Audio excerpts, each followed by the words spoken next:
তীব্র তাপদাহের মাঝে সপ্তাহব্যাপী কর্মসূচির অংশ হিসেবে মঙ্গলবার দুপুরে জামালপুর শহরের মির্জা আজম চত্বর ও বাস টার্মিনাল সহ বিভিন্ন স্থানে পথচারীদের হাতে খাবার, পানি, জুস, স্যালাইন ও ক্যাপ সহ বিভিন্ন স্বাস্থ্য সুরক্ষার সামগ্রী তুলে দেয় দোস্ত এইড বাংলাদেশ সোসাইটি।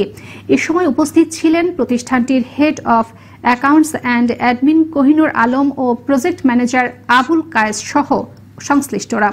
দোস্ত এইডের চেয়ারম্যান জাহাঙ্গীর আলম চৌধুরীর নেতৃত্বে বিভিন্ন ধরনের ৩২টি প্রোগ্রামে দেশব্যাপী কার্যক্রম পরিচালনা করে থাকে এ প্রতিষ্ঠানটি।